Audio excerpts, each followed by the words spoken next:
Ryan, what's on your radar? Well, the reaction in Democratic circles to the reversal of Roe v. Wade has gone down two dramatically different tracks. On the one hand are the Democratic leaders who are pointing to this moment as more reason to vote in the fall for Democrats and against Republicans. That's the approach derided as telling people to just, quote, vote harder. And as the president said earlier today, with your vote, you can act, and you have the final word. So this is not over. This cruel ruling is outrageous and heart-wrenching, but make no mistake, again, it's all on the ballot in November. This fall, Roe is on the ballot. Personal freedoms are on the ballot. The right to privacy, liberty, equality, they're all on the ballot. And the only way you can peacefully respond to this is at the ballot box. And that's why this is all about November. On the other side are the people furious about the party's pathetic, feckless response, enraged at Biden for rolling over. Now, since the leak of the draft decision in May, the party's response has been to put on the floor and vote on a bill called the Women's Health Protection Act. Now, Joe Manchin refused to end the filibuster to let the bill come to a final vote. He voted against it anyway, citing he voted against moving forward, citing how far it expands abortion rights beyond Roe v. Wade. Susan Collins and Lisa Murkowski also said they were against it. That means the only vote on abortion rights in the Senate has been correctly framed as facing bipartisan opposition. Now, I happen to think the bill, known as WIPA, is a good one, but it's true it goes further than Roe. Roe basically says that access to abortion is a constitutional right in every state in the country in the first trimester. In the second trimester, states can start laying down restrictions, and in the third trimester, they're mostly free to legislate how they want, and red states and blue states have obviously done that differently. WIPA blocks red states from implementing the kinds of restrictions they've put in place over the years, even though those restrictions were mostly acceptable under the precedents of Roe and Casey. Now, it's nice to have a vote on the best bill progressives think that they can write, but now that we've done that, it's becoming conspicuous that the Senate or House haven't voted on a simple codification of Roe v. Wade in general. And in general, the public message from Dems has been that that's what they want to do. They want to codify Roe. And more than 10,000 people get pregnant every day. Something like 1% of pregnancies are ectopic, which means they're doomed, and those pregnancies are essentially require an abortion to protect the life of the mother. So codifying Roe and giving people in red states the ability to get an abortion if they need one is a matter of life or death. Now, why the Senate hasn't voted on codifying Roe is itself an interesting commentary on our politics today. The pro-choice movement is now organized into a centralized coalition called Liberate Abortion, and basically all questions of strategy, tactics, legislation, protest, funding, you name it, have to be run through that coalition's leadership. And the Liberate Abortion Coalition is absolutely not okay with legislation that would let red states ban abortion in the third trimester. That's an understandable position for an activist trying to expand the realm of what's possible. But as we speak, many red states have already banned abortion in all three trimesters. Now, of course, the Senate Majority Leader Chuck Schumer is free to put a bill codifying Roe on the floor, even if the groups, as they're called on Capitol Hill, don't approve. But if the groups are hostile to it, it undermines the political upside for Schumer. And if Democrats are serious about codifying Roe, they have to show voters that there's a path toward it happening. If a more moderate bill than WIPA could get, say, 52 votes, that makes it a bipartisan vote to codify Roe, only stopped by the filibuster, and it tells voters that if they can get one or maybe two more Democrats, Sinema being the wild card here, they really can do away with the filibuster and pass this legislation. They could theoretically make that same argument with WIPA, but it has the feel of one of those bills that Democrats only vote to support when they know it won't become law.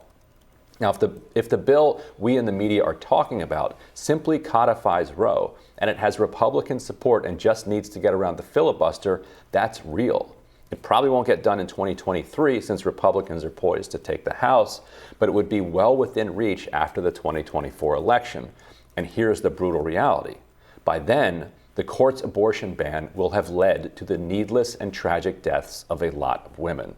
In Poland, for instance, after an abortion ban there were two high-profile deaths of young women, and people poured into the streets in protest. Putting names and faces to the tragedy brings it home for people. Women have certainly already died as a result of abortion restrictions before now, but that was while Roe was still technically the law of the land, so people didn't pay much attention or connect those deaths to the movement to ban abortion. That'll be different next time. And if Democrats have made clear they have a bill to codify Roe or something similar to it, and really have the votes to make it a reality, then they can legitimately urge people to vote harder because their votes could make a real difference to real people. And Emily, did you expect Democrats to put a codification of Roe on the floor and put Susan Collins and Lisa Murkowski on the record in support of that with Democrats? Were you surprised to not see that happen? Or what's your sense of the political strategy here? I'm kind of surprised, but also not, because they have had opportunity after opportunity after opportunity to codify Roe. From Obama, I mean, even before Obama, they had the opportunity to do this, and they never did it. And what's even more, I think, if you're coming from the pro-choice side, or the pro-abortion side of this argument, they have always known Roe was on shaky ground, right? Even Ruth Bader Ginsburg was like, this might not be sustainable the Supreme Court might not always be willing to accept this. And time and again, they use voters, they say, we're all in favor of this, and they don't do anything about it. And obviously I'm on the other side of this debate, but it happens on many different issues. It's not just abortion. They constantly use different, especially cultural issues, as wedges and ways to get their votes, and they do nothing about it. So I think Congress has gotten exceptionally lazy, and they just frankly don't do much. But in a sense, I was surprised by this, just given how central I think the issue is. Yeah, and back when Obama had a supermajority for about 9 months or so, he had 60 votes in the Senate. Now, a bunch of those were not, champions of abortion rights, to put it mildly. That's true. But they were all okay with Roe. They're all pro-Roe, exactly. So it feels like that at a minimum was an opportunity to say, let's just do this. The Supreme Court at the time was really, moving in a more progressive direction. So there wasn't a sense that they were going to overturn Roe anytime soon. But still, why not put it on the floor and just put it into law? No idea. It would. And how would the politics look from the Republican perspective if they had managed to put Roe into place, put it into practice? And now they have to actually pass legislation through Congress. Yeah, in order to ban abortion. Right. I mean, I think Congress or state legislatures, and I think Collins and Murkowski. Well, they couldn't do state legislation. In other words, if they codified Roe, it would supersede Mississippi and Alabama and Texas and right. And then until that happens, they can use the mechanisms of the state. But if Collins and Murkowski are probably correct that it's politically expedient for them to have a vote in favor of codifying Roe, I think that's probably true. There's a question, and I do wonder, because this does seem inexplicable to me, and I'm curious as to what you think.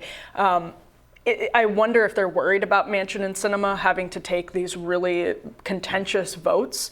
I don't know, but that's one of the only ways that I can explain why they wouldn't be pursuing this when they do have, in order just to support Roe, codification of Roe, they won't bring something to the floor when they have a slim margin in the House. There's no question about it. And maybe they are worried because a lot of their most vulnerable House members are in purple districts this cycle. Yeah. Do you think maybe that has something to do with it? No, because I think that, we'll take them one by one. Sinema, it's not a problem for her at all. The only thing that's a wild card about her is she has this weird thing where she says that getting rid of the filibuster would be bad for abortion rights. Well, it's like, okay, well, that ship has sailed. Roe's gone. Like, what are you talking about? So she's only a problem on the filibuster. Manchin, I think his voters have known for a long time that he's supportive of Roe, that he's pro-choice. So I don't think that would be a terribly difficult vote for him. He's not going to do the filibuster. Right. And so this would be a next year or next, he might not even be around after 2024, or he might be president. But yeah, well, it doesn't explain why they wouldn't bring a bill in the House, though. So I think the House is like, well, we don't need to because we've done WIPA,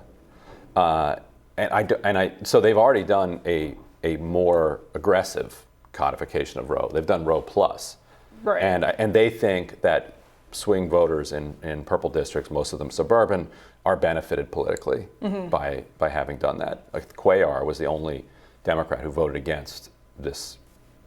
That's right. Okay, that makes sense actually, because I was going to say, are there people they wouldn't want to have to take a vote for specifically codifying Roe? But you're right that it was just Cuellar. Right, and they already did it even more than codifying Roe. I think some of it goes back to what we were talking about a couple weeks ago, that a lot of these progressive organizations, particularly in the repro space, are facing all of this internal turmoil, and a lot of the kind of staff and a lot of the mid-level leadership at these organizations, as well as this leadership at some of them, just think that it would be an unforgivable betrayal to pass a law that allowed red states to, enact restrictions on abortion, and then it would call into question if you are willing to, carry out that kind of betrayal.